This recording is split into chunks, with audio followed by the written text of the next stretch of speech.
Hello, hello, hello! Ang lulutuin ko ngayon ay igado Bicol recipe.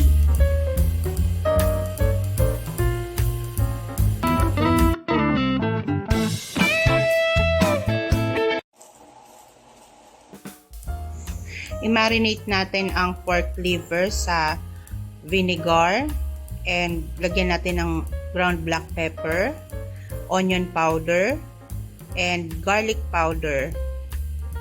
Kaya nilalagyan ng vinegar ang liver para pangpatanggal ng lansa. Mix natin and then lagyan natin ng 1 tablespoon soy sauce.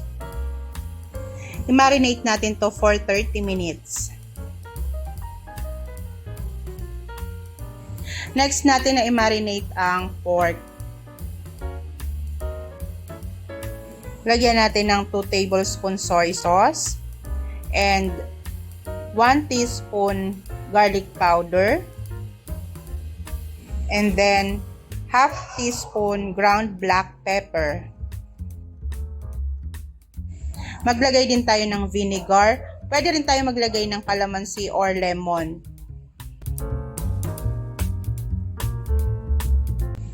And maglagay din tayo ng 1 teaspoon oyster sauce. Hindi ko pinagsabay na i-marinate ang pork and ang liver kasi mga bes, ang liver mabilis siyang maluto. Kaya medyo late na natin siyang ilalagay or lulutuin. Sa Bicol mga bes, ang igado hinahaluan siya ng saba. Pero ang ihahalo nating saba dito ay hilaw. Iprito muna natin ang saba.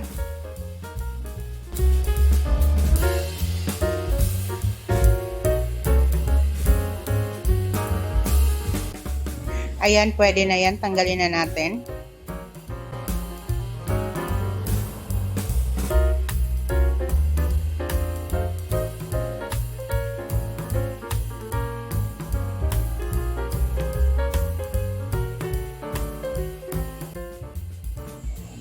Maglagay din tayo ng butter kasi ang butter mga bes, nagpapadagdag siya ng lasa.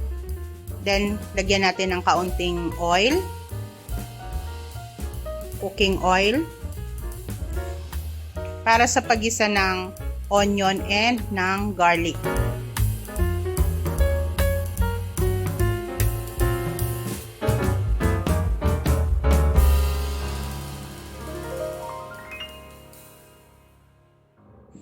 Kapag okay na, ilagay na natin ang minarinate natin na pork. Igisa muna natin para yung mga pampalasang nilagay natin mas ma-absorb ng pork meat.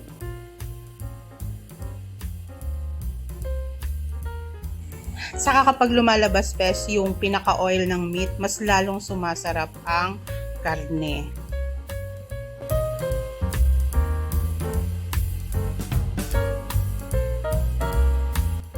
Maglagay na tayo ng water. Maglagay muna tayo ng 1 cup water. Para sa pampalambot ng pork. Maglagay ulit tayo ng black ground pepper. Kapag medyo luto ng pork natin, saka natin ilagay ang pork liver. Ang pork liver kasi mga bes, mabilis maluto. Kaya dapat uunahin mo nang ilagay ang pork meat bago ang pork liver. Maglagay din tayo ng laurel. Ang laurel mga bes, nagpapadagdag yan ng bango, nagpapatanggal din ng lansa, kaya napaka-importante ng laurel sa igado. Sa mga panlahok natin na gulay mga bes, kailangan uunahin natin yung matitigas. So una muna nating ilagay ay ang carrots. Magdadagdag pala ako ng kaunting asin mga bes kasi kanina tinikman ko to, medyo matabang para sa akin. Pero kapag okay na sa inyo yung lasa, huwag nyo nang lagyan ng asin kasi nilagyan na natin to ng toyo nung nag-marinate tayo. Magdadagdag pala ako ng kaunting oyster sauce mga bes. Pero kaunting oyster sauce na lang kasi kanina naglagay na tayo ng oyster sauce. Wala na rin kasi akong inilagay na ibang seasoning pa dito mga bes. Dahil medyo luto ng carrots, ilagay na natin ang Baguio beans. Kasi ang Baguio beans mga bes, mabilis din tong maluto. Kapag medyo luto ng carrots, saka natin ilagay ang Baguio beans. And then, maglagay na rin tayo ng red bell pepper. Ilagay na rin natin ang green peas. O, diba? Makulay ang ating igado mga bes. Kasing kulay ng ating life. Char. Okay, maglagay na rin tayo ng tomato paste. Yung tomato paste mga bes, kaunti lang ang ilalagay natin. Dahil luto ng ating mga ingredients sa igado, ilagay na natin ang saba. Ang saba na nagpapasarap sa ating, isa sa nagpapasarap sa ating igado.